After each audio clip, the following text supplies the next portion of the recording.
Have you ever felt tied to expectations? Not by ropes you can see, but by obligations, pressure, and the fear of disappointing others?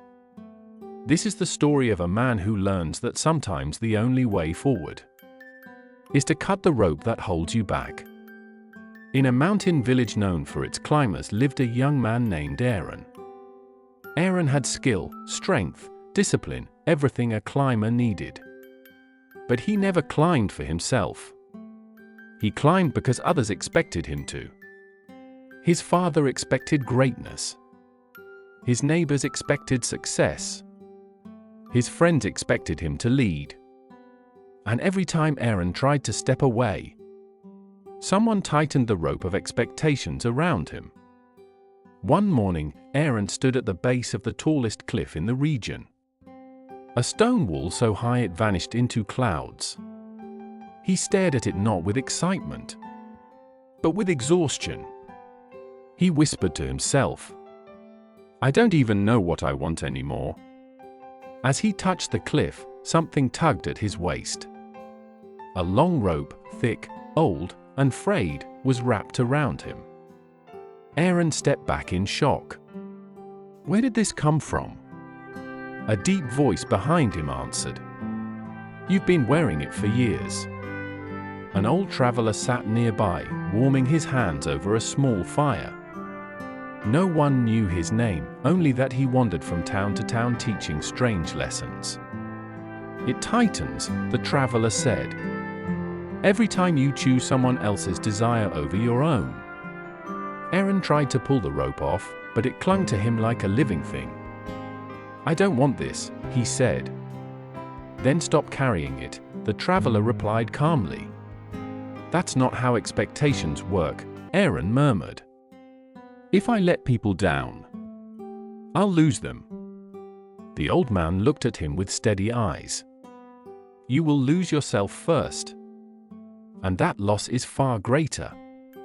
Aeron looked up at the massive cliff. He suddenly realized he wasn't afraid of the climb. He was afraid of climbing the wrong mountain. The traveler handed him a small knife, simple, worn, but sharp. "This is not for the cliff," he said. "It is for the rope." Aeron hesitated.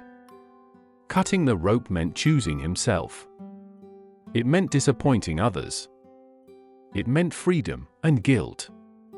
But something inside him whispered, "If you never choose your own path, you will never walk it." Aeron lifted the knife. The rope tightened in resistance. As if alive, as if sensing the threat. He sliced. The rope snapped with a loud crack. It fell to the ground, heavy and lifeless. Aeron gasped as a warmth spread through his body. Not relief, but possibility. The traveler smiled. "Now climb. Not because they want you to, but because you do." Aeron looked at the cliff again. For the first time in his life, he felt curiosity, not obligation. He climbed steadily, each movement his own choice. No pressure. No voices. No rope. Halfway up, he looked down. The broken rope lay motionless, as powerless as the expectations that once controlled him. When he reached the top, the world opened before him, wide, quiet, free. He finally understood. You cannot rise if you are tied to expectations meant to keep you small. You cannot breathe if you carry weight meant for someone else. You cannot live if you are living someone else's script. Later that evening, Aeron returned to the village. People asked why he didn't climb the cliff their way. He simply smiled and said, "Because it wasn't my mountain." From that day on, Aeron climbed paths he chose, and left the rope where it belonged, on the ground. Because freedom begins the moment you cut what holds you back.